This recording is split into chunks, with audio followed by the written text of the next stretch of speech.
Welcome friends to another r/malicious compliance video. Make sure to hit the like and subscribe buttons down below and support the channel. That said, our first story of the day is by BLK Scorp 84. Let an ex-elected official call the cops on himself. So several years ago, I worked as an unarmed guard for a security company that was contracted to watch over a new construction site for a large wind farm. This area was hilly, rural terrain with lots of wind, perfect for this kind of project, or so I was told by the many contractors on the project. It was also popular with hunters, both local and not, the possibility of bullet holes in equipment being the primary concern, followed by a long distance by theft. The property had an old dirt road running through it that had previously been open to anyone wanting to use it. This part becomes more important later. I'd been working this site since they broke ground on construction and never had any issues until a roll of copper wire was stolen. Our company had assumed that anyone trying to do anything on the site would use the heavily improved road through the site.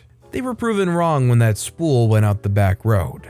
The only other access road that met up behind the property was nearly impassable for anything but four-wheel drive trucks, so it had been considered unimportant beforehand. Needless to say, we moved to 2 guards minimum overnight, one at the main entrance and one patrolling the site. The other change was that the company who owned the project decided to require every person entering the site to have a badge identifying them. Due to the popularity with hunters, it created some issues due to this road now being the smoothest and quickest way to the backside of the property. It would come and go, but the people who owned the cabins behind the property were more regularly seen throughout the year. It was one of these owners that became the biggest problem. He was proud to flaunt the office he had previously held and adamant that he had an easement to drive through this property to get to his. It may be different in other areas, but here an easement, an ability to drive through someone else's property, is given if there's no alternative route available. With there being a road that led out to the public roads from the back of the property we were guarding, this wasn't the case here. The company we were contracted with was actually pretty reasonable with allowing access, no money involved, and just some personal information identification. For this particular individual, that wasn't good enough. He made a routine of speeding past the guards and refusing to stop, so a gate was installed and kept shut short of the construction crew starting and ending shifts. One of the other guards let us know that he was trying to get a ticket or get arrested so he could take the owner to court. My luck would have it that he chose one of my shifts to try to run the gate. This shift being a midday on Sunday with a crew having come in for overtime to fix something in one of the nacelles, the large box behind the blades, that had been flagged during testing and couldn't wait for repair. Honestly, not too sure what was going on with that end. With all of that in mind, this gentleman drives up and starts yelling about accessing his property. We have his picture, so I already knew who he was. I pretend to not hear him, clearly giving me enough time to start using the gate in front of him. This is not a fancy electric gate, it's a steel cattle gate that you have to walk open and closed. As I start shutting the gate, he starts driving forward, so I stop and stand in front of his truck and let the gate swing back open. He tells me to move out of his way, to which I responded that I know he won't risk running me over because he knows he would lose what he's trying to gain, free and unrestricted access through this property to his. Seeing that I have the advantage, he decides to try a different approach. He made a comment along the lines of just blocking the road until I let him through, or call the cops. I bluffed a little in telling him about the crew working on site and said I wouldn't do anything about it, but since they were on overtime on a weekend, I wouldn't stop them from doing whatever they needed to do to be able to go home, which led to him pushing to get the police involved. Now this is where we get into the malicious compliance. I was given explicit instructions not to call the police on him because all that was wanted was for him to come back during the week to get a pass, which I told him repeatedly to no avail. He decided to keep pushing the police getting called, which I kind of started to find funny the more he talked about it. He went from simply saying I should call them to more in-depth pushing. He asked if we had a phone in the guard shack, which we didn't. He asked if we had a cell phone, which I lied and said I didn't, which was more believable considering they hadn't gotten very popular yet. He then said he did, but he didn't want to call 911 since it wasn't an emergency and asked if we had a phone book. Still not sure why we had one, but it was there. He even tried to get me to call the sheriff on him off of his own phone, which I again refused. Not ready to give up, he took it upon himself to call the sheriff's department on himself. Satisfied that the police were on their way, he moved his vehicle aside and allowed me to shut the gate. It was about 30 minutes before the first deputy arrived since it was a weekend and a remote part of the county they served. Being the security guard, they approached me first. I told them what had happened and that neither my company nor the property owner had an issue with him or what he was doing, as he was outside the gate and not blocking anything. The officer shook his head about this guy calling them in himself and walked over to talk to the ex-elected official. It's about this time that the crew that was working came down and asked what was going on and had a quick laugh before heading back home or wherever they were staying. In all, about 5 officers responded to this call, and each one gets a laugh about getting a call like this one. It must have been a slow day for them to have so many show up for this joke call and then take another half hour to 45 minutes deciding how to handle it. In the end, they gave him his ticket for falsely reporting a crime or something along those lines. To which I hear him yelling out of his window as he drives off that he got his day in court. The officers who had yet to start leaving laughed and said, yeah, he will get his day in court, but it's not going to be the one he thinks he's getting. So this guy was just trying their hardest to frame this company as unjust, trying to force their hand to call the police on them so that they can have some kind of written record where they could say, so-and-so company made sure I could not go through here even though my property's back there. I'm taking you to court. If you got caught up in this game where you can't call the cops on them because that's exactly what they want you to do, would you have fun playing that game or would it annoy the heck out of you? Let me know in the comments down below. Our next story is by Mavericks, Pay by Check? You got it. Last year, I vacated a rental property in which I had resided for a few years. It was a pretty standard affair. Real estate agency was helpful, no real issues to report. They structured their business with a local office which, as far as I know, simply handled the affairs of the tenants, with a home office located elsewhere, which handled the back end and finances. When I signed my lease, I nominated to pay by bank transfer or electronic funds transfer. It's my preferred way since I dictate exactly when the payment's made and how much. I can also set it automatically so I never have to worry about it. Keeps the stress away. At the time, it was also the real estate agent's preferred payment method. Well, partway into my tenancy, I received a letter stating that my real estate agent was changing banks, and that for the time being, they were no longer able to accept electronic fund transfer payments.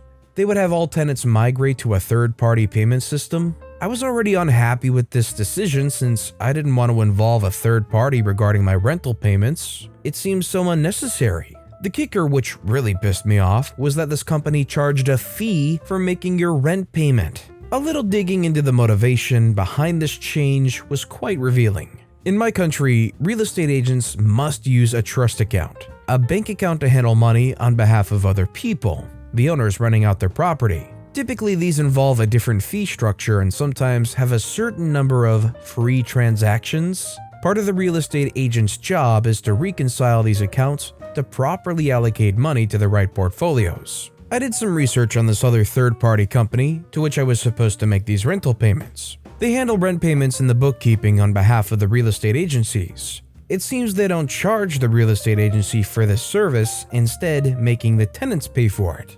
They also charge different fees depending on your payment method, which they conveniently don't advertise on the website. You only find out when your real estate agency sends you the sign-up form.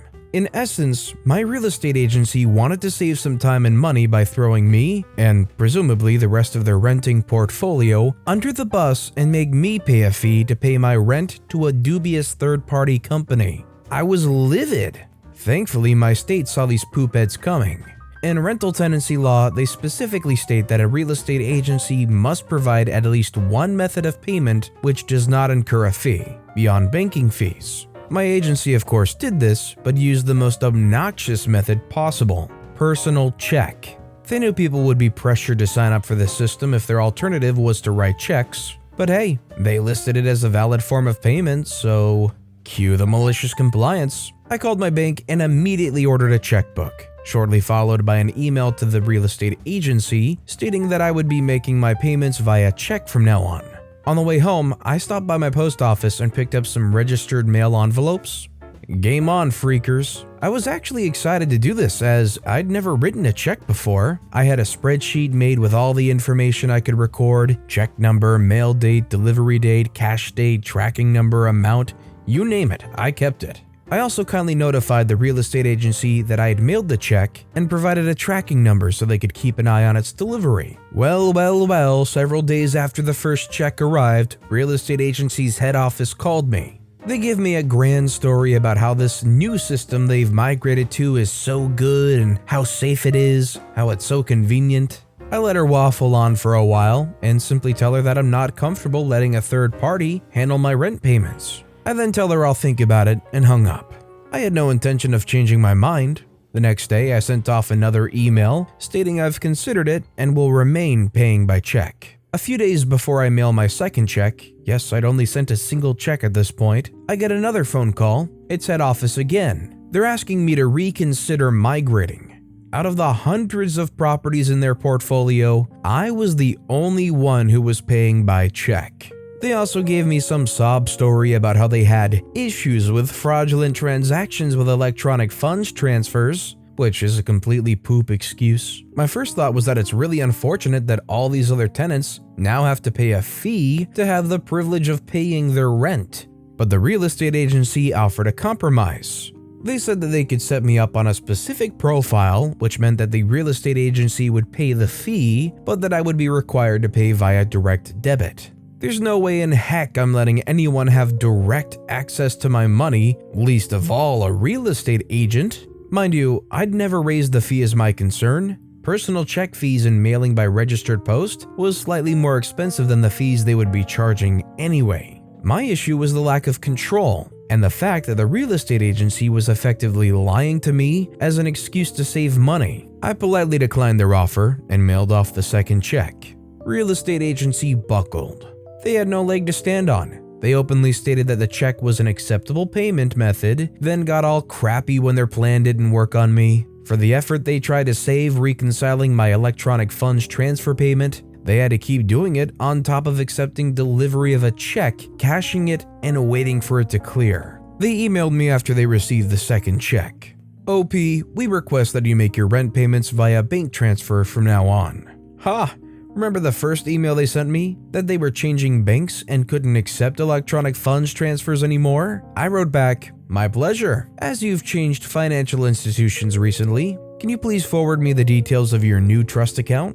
The response I got back was oh so satisfying. Please just use the original details you were provided and we'll let you know if they change.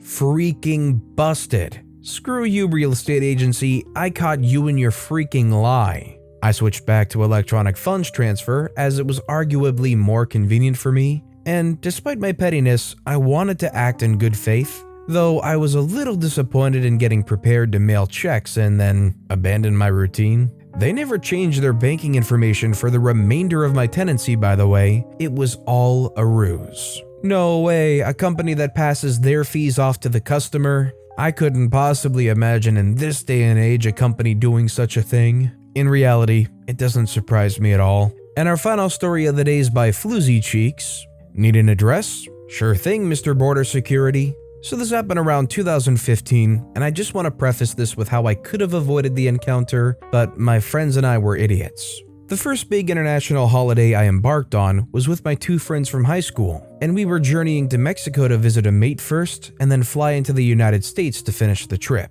Once we were done with the first leg of our journey in Mexico, we had to fly into the US to New York via Houston. Our plans had us staying with another friend of ours in New York, and she had told one of our friends her address, but not the rest of us. When we arrived at Houston, we had to fill out the generic border form before passing through the checkpoint. I filled out all the details I was able to, then came the section where it asked the location you were staying at in the US. I asked my friend what the address of our stay was, and he told me that you didn't need to put that down, so I believed him. Come time to line up through the several checkpoints where agents are checking passports, I joined a different queue to my friends, probably a mistake, where I was eventually greeted by a stain of a human. There's some slight differences in syntax with how I found Americans spoke, which led to some initial confusion. One of the first things the agent asked me was how much money I had. I asked if he meant physical cash I had on me. He replied yes. So I told him about $50. He then condescendingly told me that I wasn't going to get very far with that, so I then apologized for the confusion and told him I had a few grand in the bank, enough to enable me to safely travel the US for a few weeks. He then asks me the address of where I'm staying. I tell him I don't know the address, but that we're staying with a friend in New York. He says that's not good enough and won't let me through. I see my friends have passed through the gate, so I tell them that my friends know the address and ask if I can go over to get it from them. He says no. I then ask if they can come back so I can get the address from them. He again says no and says to go back into the waiting area as I won't be let through until I can put down the address of where I'm staying. At this point, I'm thinking, what the F does this guy expect me to do? He's not going to let me into the US until I put down an address he won't let me find out. There was a barrier to the side of the booths where I tried to get close enough to my friends to find out what the address was, but another security agent quickly put a stop to that attempt. The advice I was given was to call or message my friends, but I currently had a Mexican SIM card that had no signal and no internet. I told the agents and they offered no solution. Also, there didn't seem to be any Wi-Fi in the airport at the time. I was basically stuck in purgatory until I had an address, which I had absolutely no way of finding out given my current circumstances. I was terrified I would miss the connecting flight or be denied entry and sent home. I eventually went to a kiosk where the first nice person I had met during the encounter was working behind a computer. I asked her to look up hotels in New York City, and she showed me a list. I picked a well-known hotel chain and just entered a random hotel name and address onto my form and chose a different queue to line up in. I was very nervous that they might ask to see a reservation as proof before they let me through, but hallelujah, they let me straight through. The second checkpoint I went through was way more chill. I had a feeling that if I chose any other checkpoint, I would have been fine. I just happened to pick the one being run by a stain. But I made my flight to New York and had no further issues. No real fallout, but thankfully I didn't get blacklisted or sent home. So that's the story of how I lied on a customs form in order to gain entry into the US. I don't think there's a type of person that can annoy you more than those security guards. The one where you clearly say, I'm with these people, they have the address, I just need to get it from them, and they go, tough crap, you can't talk to them. I won't let you, write the address down. I don't know the address, my friends who you let through have it. That's too bad, write the address down. These people are just out of touch with human civility. But with that being said, that's all the time we have for today. So of all these stories I've read today, which is your favorite and why? Let me know in the comments down below. And if you haven't yet, if you could like and subscribe, that would mean a lot to me. Whatever you do, whether it's liking, subscribing, turning notifications on, all of it helps grow this channel and I appreciate the heck out of it. So until next time, I'll see you all tomorrow with some more stories.